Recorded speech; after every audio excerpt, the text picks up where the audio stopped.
Bismillahirrahmanirrahim. Assalamualaikum warahmatullahi wabarakatuh.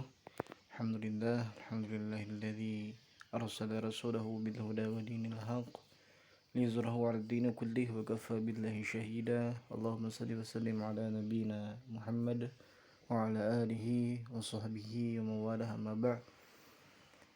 Alhamdulillah, hari ini kita memasuki mata kuliah ilmu kalam ya. Kemudian ada materi tambahan sedikit setelah kita pertemuan tatap muka kemarin. Ada beberapa tambahan materi yang mungkin ya, nanti bisa ditelaah oleh teman-teman ya. Materinya tidak jauh tentang aliran atau teologi ya yang berkembang dalam Islam yang kemudian menjadi pembahasan ilmu kalam. Kalau kemarin kita bahas Mu'tazilah, Jabariyah, ya, Qadariyah dan segala macamnya, hari ini mungkin saya akan menyampaikan terkait dengan teologi Asy'ariyah, Maturidiyah dan Ahlussunnah wal Jamaah, tiga itu. Nah, kita masuk ke teologi pertama yang ingin saya sampaikan, Asy'ariyah. Entah ini sudah atau belum kemarin ya, tapi ingin saya beri penekanan lagi. Teologi ini juga banyak digunakan sampai saat ini di Indonesia ya, khususnya umat Islam Indonesia. Jadi teologi Asy'ariyah ini berkembang cukup pesat ya, dan kemudian perkembangannya sampai saat ini masih ada seperti itu. Nah, Al-Asy'ari ya, biasanya kan dan kebanyakan kalau sebuah penamaan itu diambil dari nama pencetusnya. Nah, begitupun dengan Asy'ariyah.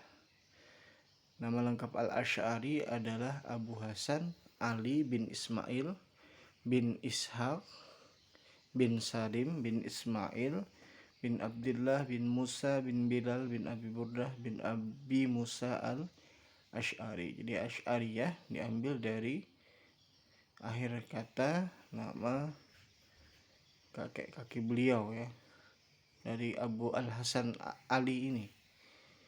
Nah, menurut beberapa riwayat, Al-Asy'ari ini lahir di Basrah pada tahun 260 Hijriah atau 875 Masehi ketika berusia lebih dari 48 tahun ia hijrah ke Baghdad dan wafat di sana pada tahun sekitar 324 sampai 324 Hijriah atau 935 Masehi.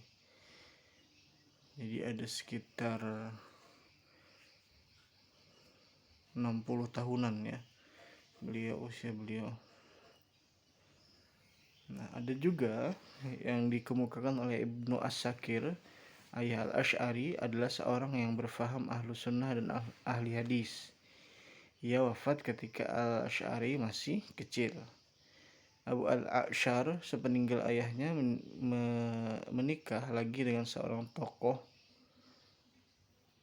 Mu'tazilah yang bernama ibunya ya, ibu dari Al-Asy'ari tadi menikah lagi dengan tokoh Mu'tazilah yang bernama Abu Ali Al-Jubba'i. Nah, berkat dengan didikan ayah tirinya tersebut, Al-Asy'ari kemudian menjadi tokoh Mu'tazilah. Ia sering menggantikan Al-Jubba'i dalam perdebatan menentang lawan Mu'tazilah. Nah, ketika ia mencapai usia 40 tahun, ia mengasingkan diri dari orang banyak di rumahnya selama 15 hari. Kemudian ia pergi ke Masjid Besar Basrah untuk menyatakan di depan orang banyak bahwa dirinya telah meninggalkan faham Mu'tazilah ya. Jadi menariknya Al-Asy'ari ini didikan oleh Al-Jubba'i yang salah satu tokoh Mu'tazilah dan bahkan seringkali tampil berdebat melawan Mu'tazilah.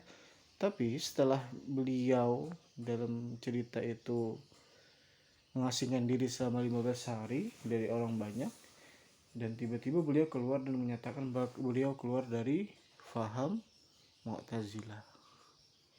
Nah, lalu yang menjadi pertanyaan, apa yang menyebabkan Al-Asy'ari meninggalkan faham Mu'tazilah?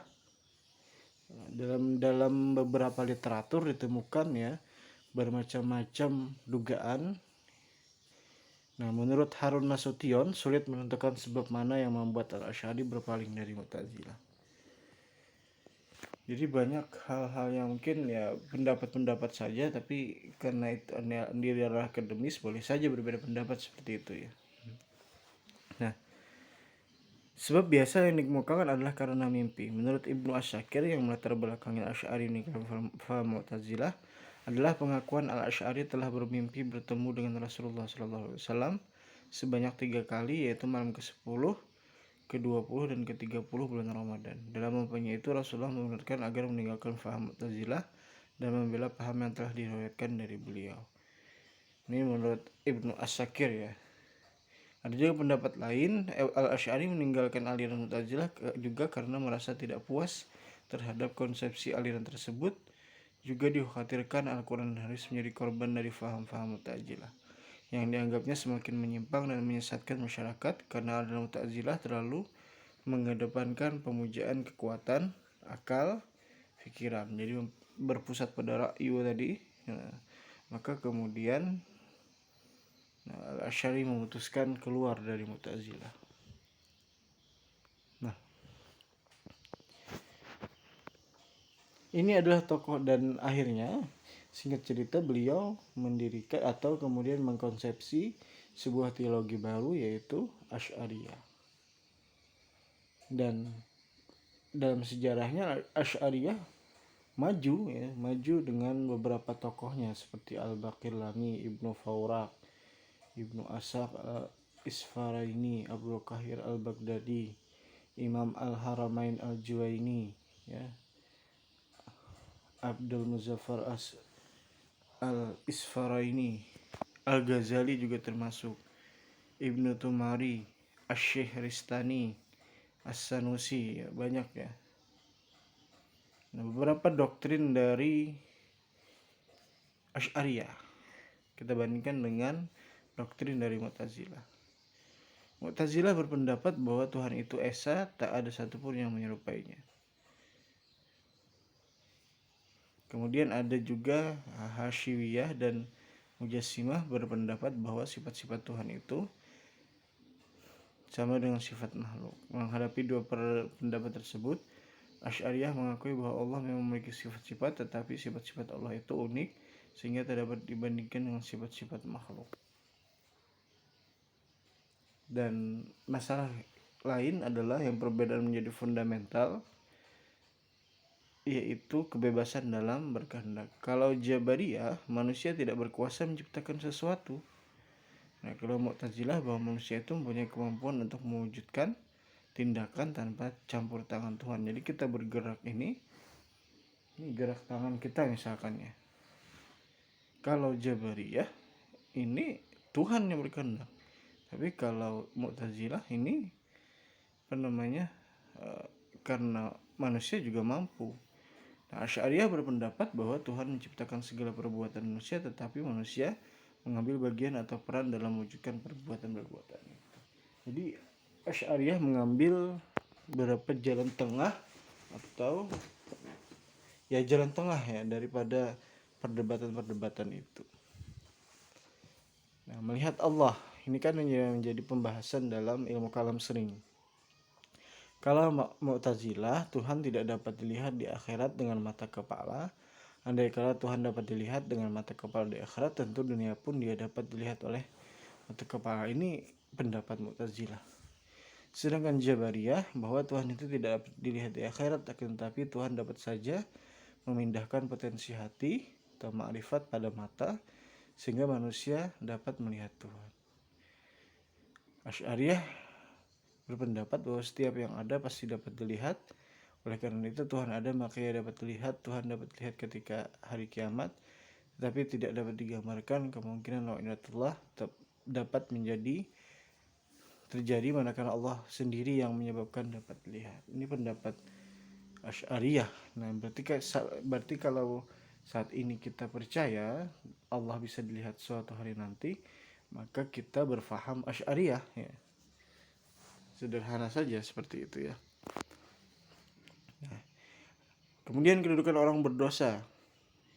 Menurut aliran Khawarij bahwa pelaku dosa besar ialah kafir dan akan disiksa di neraka. Kalau Mu'tazilah, pelaku dosa besar bukan mukmin dan bukan juga kafir tetapi fasik, al-manzilah bain al-manzilatain.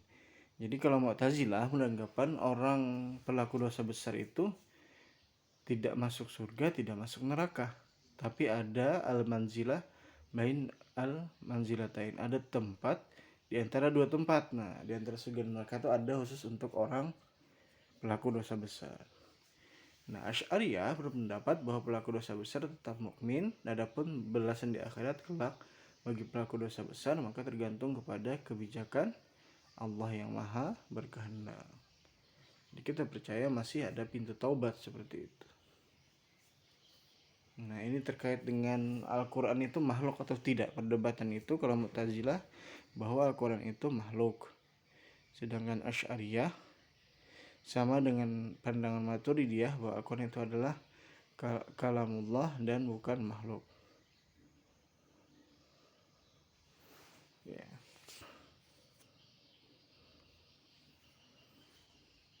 Ada lagi perdebatan tentang keadilan Tuhan. Asy'ariyah tidak sependapat dengan Mu'tazilah yang diartikan keadilan dari sisi manusia. Menurut Mu'tazilah bahwa Allah diharuskan berbuat adil sehingga dia harus menyiksa orang yang salah dan memberi pahala kepada orang yang berbuat baik. Nah, Asy'ariyah tidak memiliki keharusan apapun karena adalah penguasa mutlak. Jadi kalau Mu'tazilah itu, jadi ada kaidah Mu'tazilah itu Allah itu wajib berbuat baik, berbuat adil. Nah, kata wajib ini yang menjadi problematika. Ketika kita katakan Allah itu wajib, nah berarti siapa yang mewajibkan Allah? Apakah ada zat di atasnya lagi? Kan tidak ada. Nah, maka ya terserah Allah kata Asy'ariyah, ya, bahwa keadilan menempatkan sesuatu pada tempat yang sebenarnya, ya. Jadi Allah itu adalah pemilik mutlak. Jadi sesuai kehendak Allah saja. Ketika ada kata wajib, itu yang menjadi perbedaan yang sangat fundamental, ya. Kalau Mu'tazilah itu berpendapat bahwa Allah itu wajib baik, Allah itu wajib adil. Wajaba ini, kata wajib ini, siapa yang mewajibkan Allah? Allah kan penguasa mutlak seperti itu. Tidak ada yang bisa mengatur Allah. Allah punya kehendak sendiri. Nah, seperti itu, ya, yang jadi perbedaan Mu'tazilah dan Asy'ariyah. Jadi aliran Asy'ariyah adalah sebuah paham yang dinisbahkan kepada Abu Hasan al-Asy'ari yang dulunya ialah pengikut aliran Mu'tazilah, tetapi pada perkembangan selanjutnya menolak paham-paham Mu'tazilah. Asy'ari mengambil jalan tengah antara golongan rasionalis dengan golongan tekstualis, dan ternyata jalan yang diambil Asy'ari tersebut diterima oleh mayoritas kaum muslimin. Ya, jadi ini yang kemudian sampai perkembangannya sampai saat ini. Demikian ini untuk materi pertama hari ini. Silahkan disimak dan silahkan dipahami. Terkait ini juga nanti akan ada di soal ujian akhir. Subhanakallah bihamdika asyhadu an la ilaha illa anta astaghfiruka wa atubu ilaik. Assalamualaikum warahmatullahi wabarakatuh.